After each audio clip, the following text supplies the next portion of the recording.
एक बार गुरु नानक देव जी महाराज अपना काफिला लेकर गांव-गांव सत्संग सुनाते हुए लाहौर शहर के करीब एक गांव में अपना डेरा तंबू डाल दिए, पड़ाव डाल दिए। लाहौर शहर में एक धनी मानी बहुत बड़े सेठ रहते थे। उन्होंने गुरु नानक का बड़ा नाम सुना था, लेकिन अभी देखा नहीं था। लेकिन मिलने की बड़ी इच्छा उनकी, भाई देखा जाए, बड़ा नाम चल रहा कि बहुत बड़े महात्मा हैं, पहुँचे हुए फ़कीर हैं, पूरे सदगुरु हैं, पूरे संत हैं। सेठ जी ने सोचा कि भाई तो कुआं हमारे दरवाजे आ गया, बहुत दिन से इच्छा थी, चलो बड़ी अच्छी बात हो गई। तुरंत अपना दुकान उकान बंद किए, गुरुजी के पास पहुँचे। शाम का समय, चरणों में प्रणाम किया, हाथ जोड़कर खड़े हो गए। कहा, महाराज हम लाहौर शहर में रहते हैं, हमारी बहुत बड़ी कोठी हवेली शहर में है, हमने बहुत आपका नाम सुना है, हम आपको न्योता निमंत्रण देने आए हैं कि कल शाम का भोजन भंडारा प्रसाद लाहौर शहर में हमारी कोठी पर होगा, आपका सत्संग भी होगा, हम भंडारा भी चलाएंगे, सारी साथ संगत को हम न्योता निमंत्रण दे रहे हैं, जितना खर्चा होगा हम करेंगे, हमारे पास पैसे वैसे की कोई कमी नहीं है। गुरु नानक जी महाराज ने उनको पहली बार देखा था और सेठ जी ने भी गुरु को पहली बार देखा था, लेकिन महात्मा तो अंतर्यामी होते, मन का भाव पढ़ लिया कि सेठ बेचारा पवित्र मन भाव से कह रहा। उन्होंने कह दिया, ठीक है, चलो हम स्वीकार करते हैं, कल तुम्हारा भोजन भंडारा प्रसाद स्वीकार किया जाएगा, सत्संग होगा, चलो तैयारी करो। सेठ जी तैयारी में लग गए। अगले दिन गांव-गांव सत्संग सुनाते हुए गुरु नानक जी महाराज शाम को अपना काफिला लेकर जब सेठ जी के दरवाजे पहुँचे, कोठी हवेली पर शहर में, तो वहाँ का जलवा दृश्य देख करके आश्चर्य के साथ कहते हैं, सेठ आज तुम्हारे दरवाजे पर घर पर किसी महात्मा का सत्संग है या कोई शादी ब्याह का प्रयोजन है? इतने किस्म की मिठाई, पुआ, पकवान, किस्म किस्म के व्यंजन तूने बना के दुकान लगवा दिया। अरे संतों महात्माओं के सत्संग में तो सादा सादा दाल बन गया, चावल बन गई, खिचड़ टिक्कड़ बन गया, हलवा पूड़ी बहुत हो गया, तूने किस्म किस्म की मिठाई ये तमाम। सेठ जी ने कहा, गुरु जी आज मैंने एक तीर में दो निशाना लगाया। पहला तो आज आप जैसे महात्मा का मेरे घर पर सत्संग है, दूसरा आज मेरे पिता की पुण्यतिथि संजोग से है। पुण्यतिथि, पुण्यतिथि माने अपने हिंदू समाज में जब कोई मर जाता तो उस तारीख को लोग नोट करके हर साल कुछ न कुछ भोजन भंडारा अपने पाकिट, धनी मानी लोग ज़्यादा करते, गरीब आदमी तिक्के तिरही में कर्जे में आ जाता। एक तिरही में ही जब दादा स्वर्ग चले गए तो बार बार पुण्यतिथि मनाने क्या जरूरत है। लेकिन अब जिनके पास पैसा होता, भाई कहीं दादा अगर बीच में अटके मटके हों तो चलो पुण्यतिथि हर साल मना दी जाए, दादा को कोई दिक्कत न पड़े। कहा, महाराज आज मेरे पिता की पुण्यतिथि, हर साल में बहुत पैसा खर्चा करके पुण्यतिथि मनाता हूँ, पैसे की कमी नहीं है, दादा की कमाई का सब कुछ बैंकों में भरा पड़ा है, तमाम खजाना है। गुरु नानक जी ने कहा, सेठ तुम्हारे पिताजी हैं कहाँ? सेठ जी ने कहा, महाराज अब हमको क्या होता है, कहते लोग स्वर्ग में चले गए, स्वर्गवास हो गया, पितर लोग चले गए, पितर लोग माने स्वर्ग वैकुंठ। गुरु नानक जी महाराज ने आंख बंद किया, फिर खोलते, कहते हैं, सेठ तू भी अंधा रह गया, अरे तुम्हारे पिता तो कहीं स्वर्ग में दिखाई नहीं दे रहे। सेठ जी ने कहा, महाराज इतनी जल्दी आपने स्वर्ग देख लिया?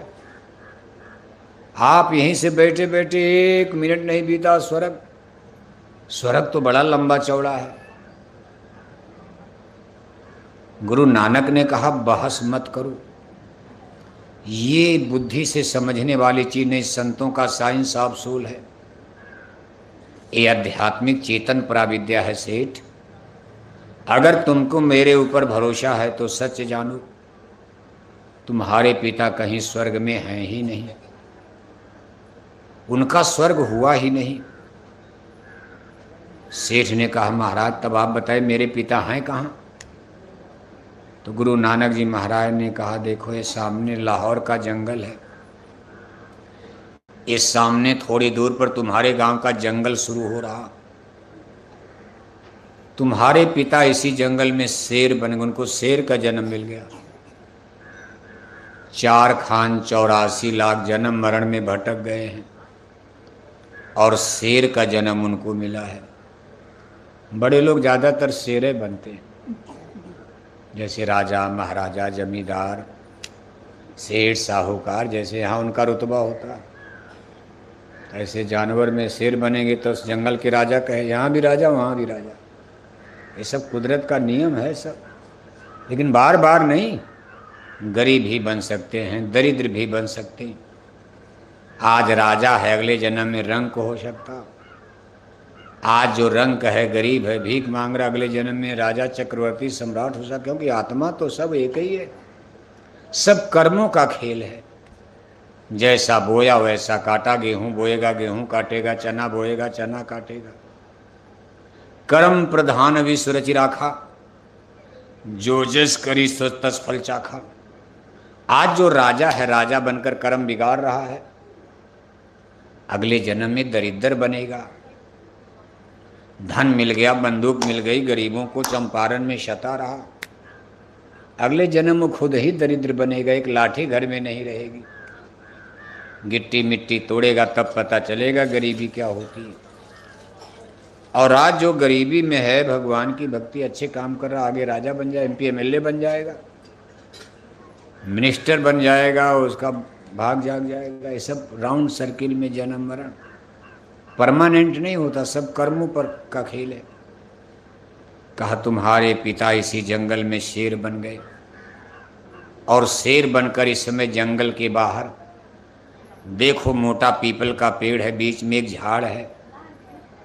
इस समय दिन डूबने जा रहा, तुम्हारे पिता उसी झाड़ में चुपचाप बैठे हैं। 2-3 दिन हो गया कोई शिकार नहीं मिला, भूखे हैं और चुपचाप उसी में बैठे भूखे प्यासे। अगर तुमको अपने पिता की भूख मिटानी है कि भोजन मिठाई ले जाकर यहीं खिला दो, स्वर्ग कहाँ भेज रहे हो, स्वर्ग कहाँ अर्पण कर रहे हो।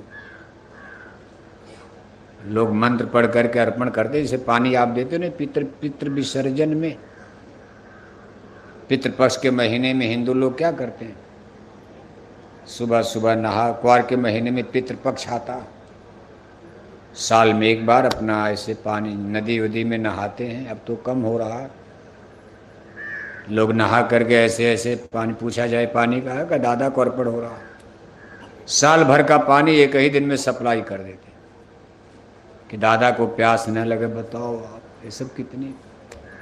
एक बार साहब कबीर काशी नगरी में गंगा के किनारे जा रहे थे, काशी नगरी के बड़े बड़े विद्वान पंडित पुरोहित इसी क्वार के पितृपक्ष महीने में गंगा में नहाकर ऐसे ऐसे पानी कर रहे थे। कबीर साहब ने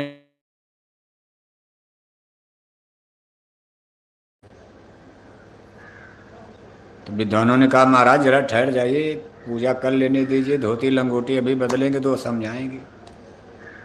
निकले पूजा करके और धोती लंगोटी बदले तो साहब कबीर से लगे कहने, फिर भाई ये क्वार का पितृपक्ष महीना है, हम अपने पूर्वजों को ये पानी अर्पण करते हैं, पानी जल अर्पण किया जाता है। कबीर साहब कुछ बोले नहीं, थोड़ी देर में अपना कपड़ा उतार कर वो भी गंगा नदी में कूद करके डुबकी लगाए, और वो भी ऐसे ऐसे पानी लगे करने। विद्वानों ने कहा महाराज अभी तो हमारे लिए आप पूछ रहे थे, अब आप पानी में कौन पूजा कर रहे हो।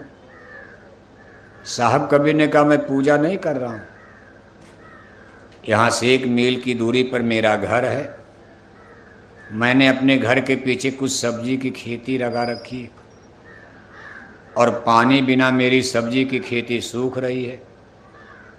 मैं गंगा मैया का पानी अपने सब्जी के खेत में भेज रहा हूँ, सिंचाई कर रहा हूँ। विद्वान हंसने लगे, कहा आप पागल हो गए हो, ये गंगा मैया का पानी आपकी अंजलि के द्वारा आपके खेत में कैसे पहुंचेगा? तो साहब कबीर ने कहा, मुझसे ज़्यादा मूर्ख तो आप लोग हो। अगर मेरी अंजलि का पानी 1 मील दूर मेरे खेत में नहीं जाएगा तो आपकी अंजलि का पानी स्वर्ग बैकुंठ कैसे पहुंच रहा है? कौन सी मशीन आपके हाथ में लगी हुई है कि स्वर्ग, दादा को कहते हो स्वर्ग चले गए, दादा पितर लोक में चले गए, बैकुंठ चले गए, और यहाँ से अंजलि के द्वारा स्वर्ग बैकुंठ पानी भेज देते हो आप। विद्वान देखो, हद छोटी सीख का बड़ा ज्ञान। बात बहुत छोटी है लेकिन कितनी ज्ञानवर्धक है। आप भी इस पर विचार करो। बड़े बड़े विद्वान गीता रामायण वेद भागवत पढ़ने वाले हैरान, तिलक टीका लगाए हैं, त्रिपुंडधारी पंडित पुरोहित, बनारस में तो जानते हो आप, विद्वानों का भारतीय समाज, विद्वानों का गढ़ है बनारस कर्मकांड। बाद में बड़े शास्त्रार्थ थे, सब पंडित पुरोहित हार गए, और कितने तो कबीर साहब उसी दिन चेला बन गए पंडित लोग।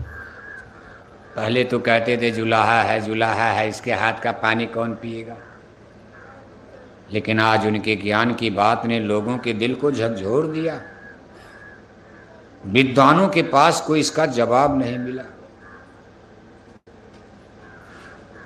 तो देखो आप, गुरु नानक जी महाराज सेठ से कहते ले जाओ यहीं खिला दो, अपने दादा को ये भोजन यहीं जंगल में करा दो। सेठ ने कहा महाराज आप जानबूझकर हमको मौत के कुआं में भेज रहे हैं। एक तो मांसाहारी जानवर शेर, दूसरे 2-3 दिन का भूखा है, वो तो हमको ही मार के खा जाएगा। गुरु नानक ने कहा ना ना, संत किसी को धोखा नहीं देते, मैं भेज रहा हूं, आप जाओ। जब तुम्हारी दृष्टि से दृष्टि मिलेगी तो तुम्हारे पिता को अपना पूर्व जन्म याद आ जाएगा, वो तुमको अपने बेटे के रूप में पहचान जाएगा, और वो आदमी की बोली बोलेगा, तुम बात कर लेना, पक्का हो जाएगा। संत किसी को धोखा नहीं देते। अब सेठ जी को भरोसा तो हुआ नहीं, उन्होंने अभी तो पहली बार गुरु नानक से मिले। आप गुरु महाराज से 20 साल 30 साल से जुड़े हो, आपके बिहार में कितने लोग 50 साल से जुड़े, तब भी गुरु महाराज पर भरोसा कभी कभी टूट जाता है।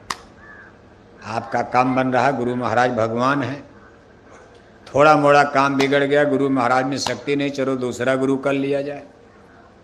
कितने लोग छोड़ करके देखो इधर उधर चले भी गए, भटक में क्यों उम्र खोते। अब सेठ जी बेचारे तो अभी गुरु नानक से पहली बार भी नामदान भी नहीं मिला, फिर भी उन्होंने भरोसा कर लिया, कहा चलो देखा जाएगा। जब गुरु जी हैं, इतने बड़े महात्मा हैं, धोखा तो नहीं दे सकते। लेकिन शेर जी को डर लग रहा था कि एक शेर आदमी की बोली कैसे बोलेगा, और कैसे उसको अपना पूरा पुराना जन्म याद आएगा। आदमी होता तो बात अलग, शेर जानवर। लेकिन शेर जी थाली में भोजन, लोटा में पानी लेकर डरते डरते वहाँ पहुँचे। जब पेड़ के करीब पहुँचे तो झाड़ में छिपा हुआ शेर आदमी के आने की आहट सुनकर के फुफकार मारता हुआ, गर्जना करता हुआ, दहाड़ता हुआ सेठ जी की तरफ दौड़ पड़ा। सेठ जी बेचारे डर के मारे जमीन पर बैठ गए, कहा अब जान गई, गुरुजी ने धोखा दे दिया। लेकिन जब आंख से आंख मिली तो शेर बिल्कुल नॉर्मल, यानी ठंड, उसका गुस्सा खत्म, पानी पानी हो गया, और अपनी गर्दन, अपना सर सेठ जी की गोद में रख करके शेर बैठ गया, और तुरंत आदमी की बोली बोल दिया, कहा बेटा इस जन्म में मुझको भारी तकलीफ है। मैं लाहौर का इतना बड़ा धनी मानी सेठ था, नौकर चाकर मेरी सेवा में रहते थे, लेकिन आज मैं 2 दिन से भूखा हूँ, कोई लोमड़ी, कोई गीदड़, कोई गाय बैल, शिकार, बकरी, मुर्गी नहीं मिली। सेठ जी को बड़ा ताज्जुब, मेरे दादा का ये हाल। जिस दादा का लाहौर में इतना सम्मान था, बड़े बड़े लोग जिनको प्रणाम करते थे, आज दादा शेर बन करके अपने ही गांव में रोटी बिना तड़प रहे। सेठ जी ने सब पुआ पकवान मिठाई आगे रखा। उनको देख करके ताज्जुब हुआ कि मांसाहारी जानवर शेर। देखते देखते सब मिठाई भोजन खा गया। इसके बाद तब सेठ जी ने प्रश्न किया है कि पिताजी, आप 84 में कैसे चले गए? हम तो ये समझ रहे थे कि आपका स्वर्गवास हो गया, क्योंकि आप शाकाहारी भी थे। सेठ जी वैष्णव पंथ को मानते थे। वैष्णव पंथ माने ये हिंदू धर्म की एक शाखा है, जिसमें हिंदू लोग भगवान विष्णु को सबसे बड़ा इष्ट देवता मानकर उन्हीं की पूजा में लगे रहते हैं। वैष्णव धर्म में लहसुन और प्याज भी नहीं खाया जाता। इतने बड़े पुजारी सेठ जी थे, वैष्णव पंथी थे। मंदिर, देवालय, शिवालय, यज्ञ अनुष्ठान में चंदा चुटकी, जहाँ भी ऐसा धार्मिक अनुष्ठान होता था खूब चंदा वंदा देते थे। और पंजाब से चलकर हर की पौड़ी, हरिद्वार, गंगा मैया में नहाने भी साल में 2 बार पैदल यात्रा करते थे। पंजाब से चलकर हरिद्वार, हर की पौड़ी, गंगा में नहाने के लिए सेठ जी साल में 2 बार पैदल चलकर। इस बात को देख करके अब सेठ जी को आश्चर्य हुआ कि पिताजी, इतना धर्म कर्म करने के बाद आप 84 में कैसे चले गए? तब सेठ जी ने राज की बात बताई। कहा, बच्चा, मैं पूजा पाठ धर्म कर्म तो खूब करता रहा, लेकिन मुझे संतों का सत्संग नहीं मिला, जिससे मैं ये नहीं जान पाया कि मुक्ति बिना गुरु के नहीं मिलती है। इसलिए मैंने धर्म कर्म पूजा पाठ तो किया, लेकिन मैंने गुरु किया ही नहीं। मैं सारी जिंदगी निगुरा रह गया। मैं सोचा बस गंगा मैया के भरोसे पार हो जाऊंगा, मंदिर, देवालय, शिवालय में चंदा देकर पार हो जाऊंगा, यज्ञ पूजा पाठ में खर्चा भंडारा करके पार हो जाऊंगा। लेकिन ये सब विधान फेल हो गया। मौत के बाद मुझे पता चला मेरा खाता खुला गया, मैं निगुरा था।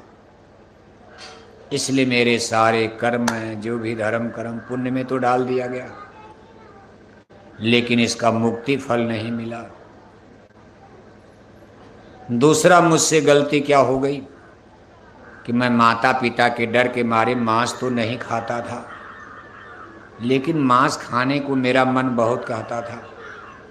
कहीं भी मैं मछली मांस देखता था तो जबान से पानी आता था, लेकिन माता पिता का डर था। उस जमाने में बहुत लोग डरते थे। अब आज तो माँ बाप से कौन डर रहा, लेकिन ये कहानी कई साल, कई 100 बरस, अभी 150 बरस पहले लोग अपने माता पिता के आड़ में चोरी चोरी भी कोई काम करने में बच्चे बच्चियां डरते थे। अब तो कोई नहीं डरता। अब तो माँ बाप के सामने आदमी कर रहा गलती। कहा, मैं मांस तो नहीं खाता था, लेकिन मांस खाने की इच्छा रहती थी। और जिस दिन मैं मरने लगा, उस दिन पड़ोसी के चूल्हे पर मछली पक रही थी। उसकी गंध मेरी नाक में पड़ी और उसी समय मेरा प्राण निकल गया। मेरी मांस खाने की इच्छा इतनी तेज हो गई और उसी इच्छा में मेरी मौत हो गई। मेरी अंतिम इच्छा मछली खाना, मांस खाना, उसी समय मेरी मौत हो गई। परमेश्वर की अदालत में मेरा खाता खोला गया तो जह आशा तह बाशा, इस सिद्धांत के मुताबिक मुझे मांसाहारी जानवर बनाने का वहाँ से निर्णय हुआ कि भाई इनकी इच्छा मांस खाने की है, मुक्ति की नहीं है। जन्म मरने में तुम मांस खाना चाह रहे हैं, इच्छा अधूरी रह गई, इनको मांसाहारी जानवर बना दिया जाए। इनको मांसाहारी जानवर बना करके वहीं भेज दो गांव में। कौन जानवर बनाया जाए? काहे लाहौर के सबसे बड़े आदमी थे, इसलिए इनको लाहौर शहर का जंगल का राजा बना दो, शेर बना दो। आदमी में भी राजा दे दो, वहां भी राजा रहें। कहा मुझे